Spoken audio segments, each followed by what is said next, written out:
All right, we're going to welcome to the show now North Carolina Republican Congressman Pat Harrigan. He's a member of the House Armed Services Committee and a combat decorated retired Green Beret. Thank you so much for joining us, Congressman. Anna, it's great to be with you. Thanks for having me on. So Russian President Vladimir Putin will be coming to the United States this week, and The Hill Sunday spoke to the former U.S. ambassador to NATO under Presidents Bush and Obama, Kurt Volker. He told News Nation this may be more delay tactics from Putin or just an attempted sleight of hand. Listen to this. This is just Putin playing for time. You remember that President Trump had set a deadline for very tough tariffs and sanctions, secondary sanctions, which expired on Friday. It was originally 50 days, then 10 days. And then what has Putin done? He hasn't given anything at all. He hasn't agreed to a ceasefire. His demands, the proposal that he put forward, are basically to keep everything that he's got and get even more given to him. And more recently, President Trump has accused Putin of just tapping him along. How do you expect Friday's meeting to go? It's anybody's guess, Anna, and really, this could be a delay tactic. It could be President Trump about to notch his 8th peace deal in 8 months. He's already got 7 of them. We will have to see. Time will tell. I think that from just a philosophical perspective, I'm very concerned that Vladimir Putin does not want to end this conflict. I assess that it may not be in Russia's best interest to do that.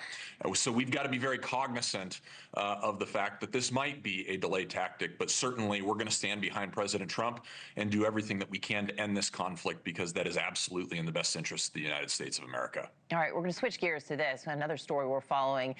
Following an ex-DOJ staffer getting beaten and bloodied by teenage delinquents in Washington, D.C., President Trump says he is increasing federal law enforcement and cleaning up our nation's capital. Listen to this.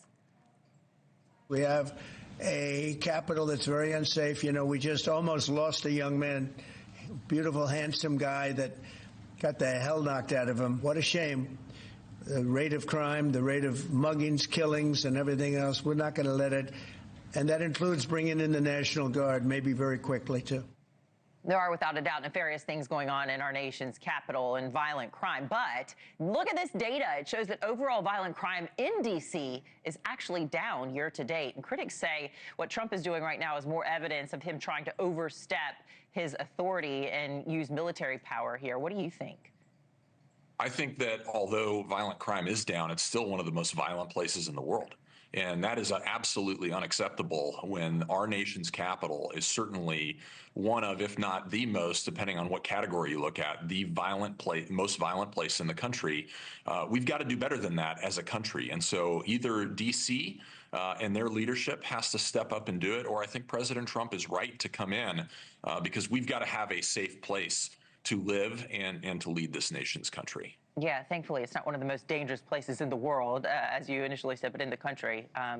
Yeah, and it's our nation's capital. We should take pride in it. We want tourists from America to go visit it and feel safe while they're there, and folks from abroad to come as well and have a good feeling when they're in our nation's capital. The presidential authority of Trump is about to be tested in court, though. In fact, California Democratic Governor Gavin Newsom is bringing a lawsuit against President Trump over the deployment of National Guard's troops in California as part of the president's illegal immigration crackdown.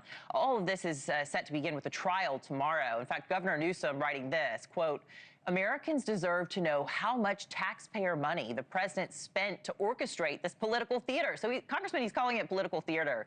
Do you think this is an overreach of power, or was California law enforcement really in over their head when we saw what was unraveling there?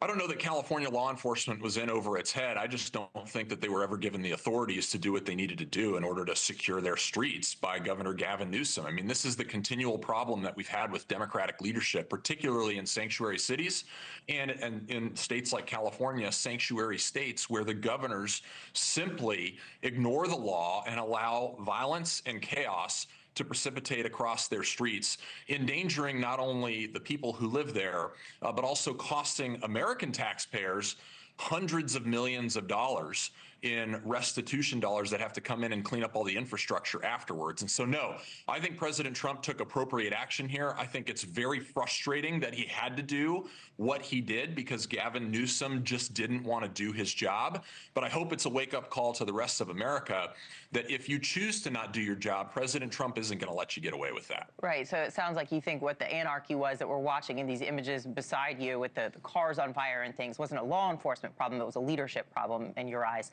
Let's move on to this. A normally wonky political story about redistricting is turning into a game of Texas Hold'em, with the nation really watching as Democrats flee the Lone Star State to prevent a vote that would likely redraw lines and Republicans could get an extra 5 seats or so. I spoke with one of the Texas Democrats that is actually on the run, Representative John Rosenthal. He says he's just defending democracy. Listen to this. Your country is on the line. Our system of democracy in this country is on the line. So if you consider fighting for democracy and for free and fair elections and the right of Americans to choose their representatives, to choose their the people that are going to be their voice, instead of having only politicians choose who's going to vote for them, then I guess you could call it a stunt if you want. So the Texas governor and attorney general have said things like they're going to hunt them down and that these Democrats are at risk of being arrested. Congressman, the rhetoric on both sides, has reached a fever pitch. Is it necessary? It's unfortunate that the rhetoric on both sides has gotten here, but I'll tell you, if freedom and democracy are really on the line, that guy should probably show up and do his job. That's what he's elected to do. That's what he needs to do. You don't win it all the time, but you at least got to show up. I do think that the unfortunate temperature across the country with all of this redistricting has gotten to a point that it's very pernicious to the future of the perception of politics in America. I think that these processes of redistricting, they come after census, they come after policies and procedures that the states themselves vote for. We should keep on those regular intervals. Otherwise, it just comes off as politicized. That's exactly what's happened here. Mistakes have been made on both sides. But the reality is I think what Derek Van Orden said on one of your interviews earlier, that the Texas, senators and state reps fleeing up to Illinois is just beyond a bridge too far. Nobody can say it as good as he can say it. But I think it's just gotten to that point where it's just very unfortunate. We need better leadership in this country across the board. All right, well, more responsible leaders. I hear you. Let's talk about what's happening in your state, North Carolina, my home state, too. I actually live in Charlotte and commute here on the weekends to New York City. There's a Republican seat that's up for grabs from Tom Tillis, and RNC Chair Michael Whatley launching his bid. We'll remember him from 2024, helping to lead President Trump to victory. Also throwing his hat into the ring is former North Carolina Democratic Governor Roy Cooper, who was once a potential VP pick for the Harris campaign. Do you think this seat could be flipped? I think it's a seat that's absolutely going to be the single largest Senate race of the 2026 campaign across the country. I mean, folks are anticipating this is going to be a $1.2 billion race because really, if the Democrats want to flip the Senate, they can't do it without going through North Carolina. Governor Cooper is an incredibly strong candidate. So is Michael Whatley. And so we're going to put all of our effort behind our Republican side, making sure that we don't lose this seat. But it is absolutely going to be a very, very tough race. It's going to be a fun one to watch for 2026, Anna. All right, and Senator Tillis has said that he's stepping aside, and he said part of it was for family reasons. But watching from the outside, we know the headlines are that he was essentially bullied out because he wasn't MAGA enough. Can anybody in the United States win right now on the Republican side if they aren't MAGA? I think that you've got to align with President Trump's policies because there's no question that they are working. They are actually moving the country in the right direction, bringing the policy of this country back onto the railroad tracks and shepherding this country in a very, very good long-term direction that sets the conditions for every level of our society to be successful. Simultaneously, I do think that there's a path for someone that's not necessarily a Trump personality loyalist, but is absolutely someone that's loyal to the Constitution.